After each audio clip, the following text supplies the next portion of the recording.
Think back to when you were 10 years old. Do you remember how a summer holiday felt almost endless? 6 weeks stretched out before you like an entire lifetime, with each day packed absolutely full of discoveries, surprises, and tiny adventures. Watching sunlight move slowly across a field could make an entire afternoon feel like a universe of its own. Yet today, as an adult, a whole year can vanish before you've even had the chance to process it.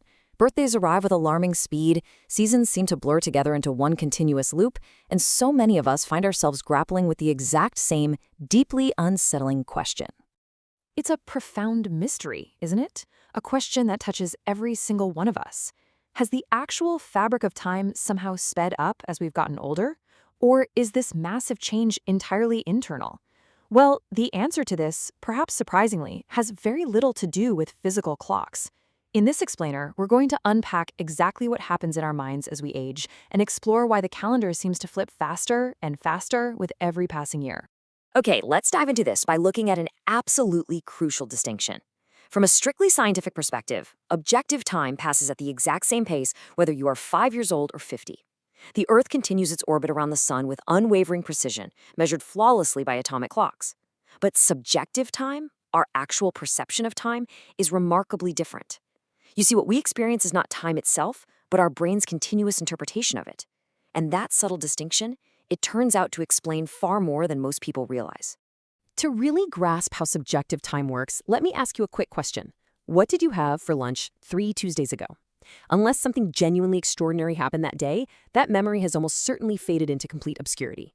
But now, consider your very first day at a new school, or the first time you stepped off a plane in a foreign country. Chances are, those memories remain unusually vivid. You can probably recall the unfamiliar surroundings, the sounds, maybe even the scent of the air. So why does one mundane Tuesday vanish completely, while a random day from a decade ago remains crystal clear? This brings us to a fascinating physiological reality.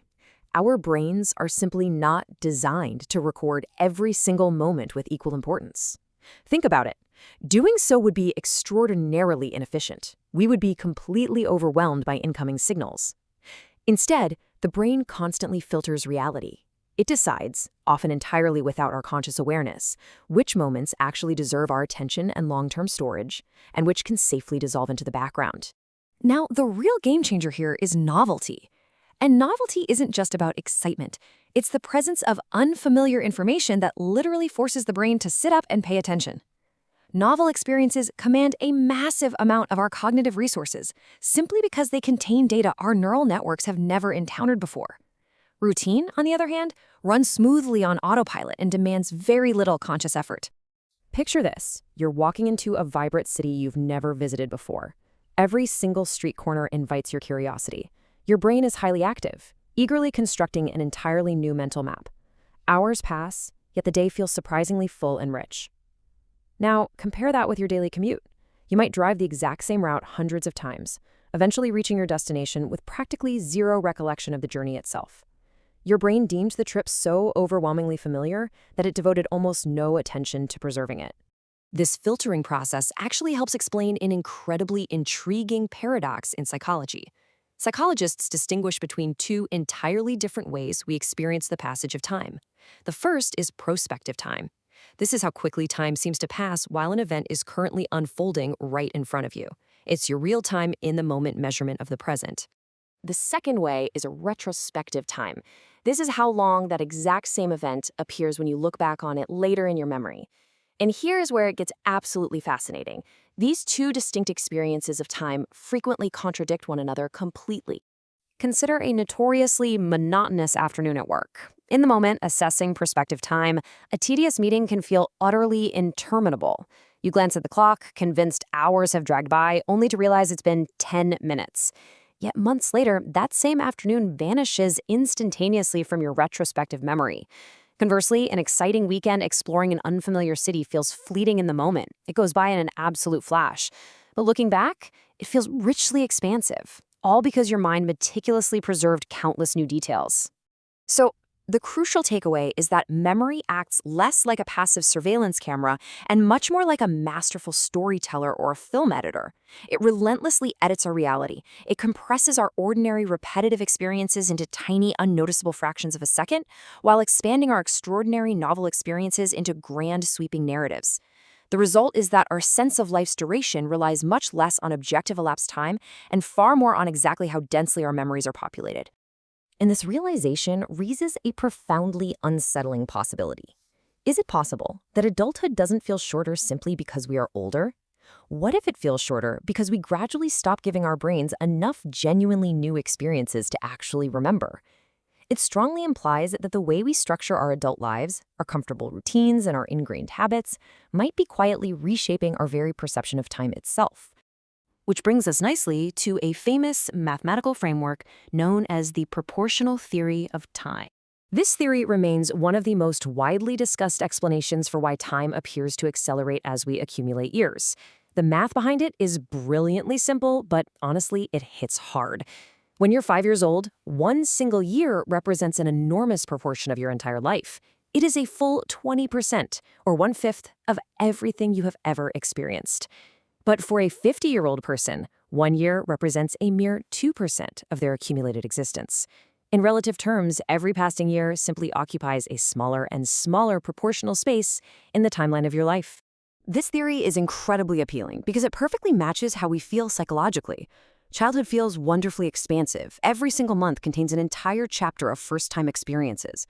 Adulthood, by contrast, can so easily degrade into a rapid-fire series of highly familiar milestones arriving one right after another. Another birthday, another holiday season, another year ending before we've even properly processed the last one. However, age alone doesn't entirely dictate this acceleration. If it did, everyone would experience it the exact same way, but we know they don't. The real danger of adulthood is when efficiency quietly begins to replace awareness. We absolutely rely on habits for survival. Without them, making basic daily decisions would completely exhaust our mental energy. But when a new job, a new city, or a new routine becomes deeply familiar, the brain stops devoting its precious attention to it. We become highly efficient, yes, but at the steep cost of our awareness. Unnoticed moments begin to accumulate, and time simply slips away. The legendary writer Marcel Proust actually captured this sentiment beautifully. He wrote extensively about involuntary memories triggered by the most ordinary sensations, the taste of a cake, the texture of a towel. His work is a powerful reminder that our lives are not measured only by the sheer amount of time we spend alive, but by the depth with which we engage with and experience that time. Depth, not mere duration, is the true metric of a life well lived. And today, modern neuroscience completely backs up Proust's literary intuition. We now know for a fact that the brain doesn't just statically store experiences like files in a computer directory. Memories are actively constructed and then reconstructed every single time we recall them. The memories that become deeply embedded, the ones that actually survive the brain's relentless filtering process, are those that carried intense emotional significance or demanded our absolute undivided attention. So how exactly do we hack this system? We do it by creating what psychologists call psychological markers. To make time feel more substantial, we must consciously interrupt the ordinary, predictable flow of life. When you start a new job, travel somewhere entirely foreign, or even just sit down to have a difficult but deeply meaningful conversation, you demand full attention from your brain. This creates a distinct mental landmark, effectively separating one period of your life from another, and preventing the days from seamlessly blending into obscurity. Now, this naturally leads to a pretty important question. If novelty expands our perception of time, should we be constantly seeking it out? Should we be chasing endless stimulation? Well, the answer is actually far more nuanced than that.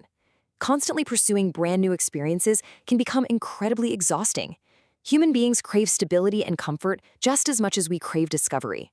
The goal isn't to eradicate routine entirely, but rather to strike a sustainable, healthy balance between comfort and curiosity. You see, the true magic ingredient here isn't necessarily grand adventures. It's simply attention. Small, deliberate choices can introduce profound moments of awareness into an otherwise totally ordinary day. Reading a book outside your usual genre, taking a completely different route home from work, or simply approaching a familiar conversation with genuine, open curiosity. These small acts pull you right off autopilot and create the cognitive richness that makes a year feel substantial rather than compressed. This reveals an absolutely beautiful, almost paradoxical lesson about aging. We so often assume that growing older inevitably means losing that wonderful sense of childhood wonder. But curiosity isn't something we just lose naturally. It is an active practice that adults simply stop prioritizing. It's a muscle we stop flexing. To make life feel longer, we don't need to, and in fact, we literally cannot, slow down time itself. Instead, we must slow down our attention. Think back one more time to those seemingly endless childhood summers. The magic wasn't that children somehow possessed more hours in the day. It was that every corner of the physical world contained something genuinely worth discovering. Nothing felt purely ordinary yet. The ultimate challenge of adulthood is simply to recover that childhood mindset, to cultivate curiosity, fiercely focused attention, and an unwavering openness to experience, even in the very environments we think we already know completely. So the next time you catch yourself shocked by how fast a year has flown by, don't just ask why time is moving so quickly. Challenge yourself with a different, much more demanding question. Ask yourself, how much of that time did I truly experience? Because ultimately, the secret to a longer life isn't about figuring out how to add more days to our existence. It's about learning how to be radically more present in the days we already have.